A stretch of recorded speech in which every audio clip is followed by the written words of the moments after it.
Hello বন্ধুরা, কেমন আছেন? আমরা যারা ব্যবসা করি অথবা দৈনিক টাকা লেনদেন করি তাদের জন্য আজকে আমি দেখাবো কীভাবে আপনারা অতি সহজে মাইক্রোসফট এক্সেলে দৈনিক আয় ব্যয়ের হিসাব লিখে রাখবেন, যেন আপনি এক নজরে সেটি দেখতে পারেন। চলুন তাহলে শুরু করা যাক। আপনারা দেখতে পাচ্ছেন আমি একটি আয় ব্যয়ের হিসাব করে রেখেছি। এই আয় ব্যয়ের হিসাবটা কীভাবে করেছি তা আমি আপনাদেরকে দেখাবো। আপনারা প্রথমে আপনাদের একটি আয় ব্যয়ের ফ্রেম তৈরি করে নেবেন। আমি লিখছি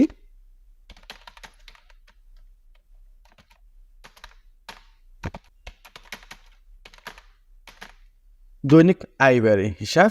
এটিকে আপনারা একটু সাইজে বড় করে নেবেন, একটি ফিল কালার দেবেন এবং বর্ডারে গিয়ে আপনি টিক বক্স বাউন্ডারি এটি দিয়ে দেবেন। তারপরে এই যে মার্জ অ্যান্ড সেন্টার এটি ক্লিক করবেন, মানে মাঝখানে নিয়ে আসবেন। এরপরে নিচে আপনার হেডিংগুলো লিখবেন। আপনি লিখবেন তারিখ, আয়, বাই, মোট আয়, মোট বাই, ব্যালেন্স। এরপর নিচে লিখবেন আয়ের উৎস, টাকা, ব্যয়ের উৎস, টাকা। আপনি এটিকে সুন্দরভাবে সাজাবেন। আমি একটু বড় করে দিচ্ছি। তারপরে আপনি এটিকে ধরে একটু বর্ডার দিয়ে দিবেন। তারপর আপনি দেখতে পাচ্ছেন এই যে তারিখ, আয়, বাই এটিকে একটু সাজাবেন। এবার ক্লিক করে মার্জ করে দেবেন। আয়টা মার্জ করে দিবেন, ব্যয়টা মার্জ করে দিবেন, মোট আয় মার্জ করবেন, বাই মার্জ করবেন, ব্যালেন্স মার্জ করবেন এবং এটিকে ধরে একটু বোল্ড করে দেবেন। তারপর সবগুলো একটু সুন্দর করার জন্য আপনি এটিকে একটু উপরে করে দেবেন এবং এই মাঝখানে দিয়ে দিবেন। তারপরে এটিকে ধরে আপনি অন্য একটি ফিল কালার দিয়ে দিতে পারেন। দেখুন আপনার সুন্দর একটি ডিজাইন তৈরি হয়ে গেল। এরপর আপনি আয় ব্যয়ের হিসাব লিখে রাখবেন। ধরুন আমি জানুয়ারি মাসের আয় ব্যয় হিসাব করব। আমি 5 জানুয়ারি 2024 তারিখে আমি বেতন পেয়েছি। কত টাকা? 35,000 টাকা। আপনার ব্যয় কী হয়েছে? ব্যয় দৈনিক বাজার কত করেছেন আপনি? ধরুন 3500 টাকা। এখন এখানে আপনি লিখে রাখবেন মোট আয়। এখন এখানে কি করবেন? আপনি এখানে মোট আয় নিয়ে আসবেন। আপনি ইকুয়াল চিহ্ন দেবেন। আপনার এই যে বেতন, এই বেতনে ক্লিক করবেন। দেখুন মোট আয় চলে আসছে। আপনার মোট ব্যয় কোনটি? দৈনিক বাজার। এখানে মোট ব্যয় ক্লিক করবেন, ইকুয়াল চিহ্ন দেবেন এবং এটিকে ক্লিক করবেন, ইন্টার দেবেন।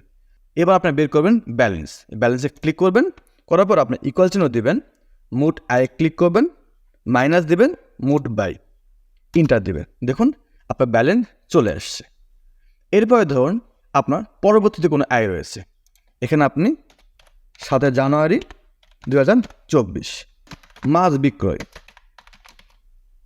মাছ বিক্রয় বাবদ আপনার আয় কত? ধরুন আপনার মাছ বিক্রয় বাবদ আয় আপনার 58,000 টাকা। আপনার ব্যয় কি?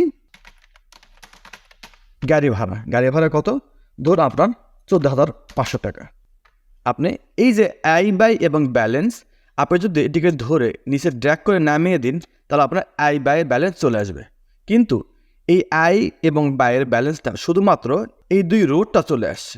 বাট আপনার ওভারঅল আয়, ব্যয় দেখার জন্য কি করতে হবে? আপনাকে এখানে মাউস রাখতে হবে, এরপর দিতে হবে ইকুয়াল। তারপর আপনাকে দিতে হবে পূর্বের ব্যালেন্স প্লাস দ্বিতীয় সারির আয় মাইনাস দ্বিতীয় সারির ব্যয়, এরপর দিতে হবে ইন্টার। দেখুন ওভারঅল আপনার 75,000 টাকা আপনার ব্যালেন্স রয়েছে। আমি আরও একটি করে দেখাচ্ছি। ধরুন আপনি 10 টাকায় কিছু ব্যয় করেছেন, আপনার কোনো 10 টাকায় আয় নেই। আপনি কি ব্যয় করেছেন?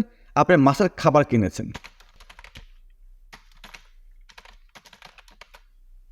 আপনি মাছের খাবার কিনেছেন ধরুন 10,500। আপনি এটিকে ধরে ড্র্যাগ করে নিচে নামিয়ে দিন। দেখুন আপনার আয় নাই কিন্তু ব্যয় রয়েছে। এটি কি করবেন? এটি আপনি আবার ড্র্যাগ করে নিচে নামিয়ে দেবেন। দেখুন আপনার এই 75,000 থেকে 10,500 গেলে 64,500 থাকে। এটি আপনার মোট ব্যালেন্স চলে আসবে। এরপরে আপনার নিচে আপনার সুবিধার মতো একটু নোট করে রাখতে পারেন। যেমন আপনি এটিকে সিলেক্ট করে আপনি মার্জ করে এখানে লিখতে পারেন সর্বমোট ব্যালেন্স। তারপর কী করবেন, এখানে ক্লিক করবেন, আপনি এবার নিচে সাম চিহ্ন দিয়ে যোগ করে রাখবেন, ইকুয়াল সাম। এইভাবে ড্র্যাগ করে ধরে নিচে নিয়ে আসবেন, ব্যাট ক্লোজ করে দেবেন, ইন্টার দেবেন। দেখুন আপনার মোট আয় চলে আসছে। এরপর আপনার মোট বাই সেমভাবে আপনি করবেন, ইকুয়াল চিহ্ন দেবেন, এবার লিখবেন সাম, তারপরে ফার্স্ট ব্র্যাকেট, এই মোট বাই আপনি ধরবেন, ধরে ফার্স্ট ব্র্যাকেট ক্লোজ করে দেবেন। দেখুন আপনার মোট আয় এবং মোট বাই চলে আসছে।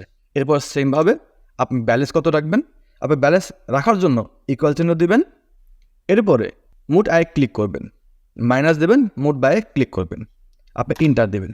দেখতে পাচ্ছেন এই যে 64,500 এবং এই 64,500 চলে আসছে। আপনি এটিকে বোঝার জন্য সুন্দরভাবে একটি ফিল কালার দিয়ে দিবেন। দেখতে পাচ্ছেন আপনার দৈনিক আয় ব্যয়ের হিসাব চলে আসছে। আমি আরও একটি এন্ট্রি করে দেখাচ্ছি যেখানে আপনার আয় ব্যয় থাকবে। ধরুন আপনার মাসের শেষে 31শে জানুয়ারি 2024 তারিখে আপনি আবারও মাছ বিক্রি করেছেন। মাছ বিক্রয় বাবদ আপনার চলে আসছে 45,200 টাকা। আপনার ব্যয় আবার গাড়ি ভাড়া বাবদ আপনার এবার আসছে 15,200 টাকা। দেখুন আপনার এখানে মোট আয় এবং মোট ব্যয় চলে আসছে। এই যে দেখতে পাচ্ছেন 64,000 এবং 95,000 পার্থক্য রয়েছে। আপনি যদি এইটি টেনে একটু নিচে নামিয়ে দিন তাহলে দেখতে পাচ্ছেন এই যে 94,500, এখানে 94,500 চলে আসছে। এইভাবে আপনারা আপনাদের দৈনিক আয় ব্যয় লিখে রাখতে পারেন। আমার এই ভিডিওটি যদি আপনাদের ভালো লাগে অথবা কোনো উপকার আসে তাহলে লাইক, কমেন্ট, শেয়ার, সেই সাথে আমার চ্যানেলটি সাবস্ক্রাইব করবেন। ভালো থাকবেন, সুস্থ থাকবেন। দেখা হবে পরে কোনো ভিডিওতে। আসসালামু আলাইকুম।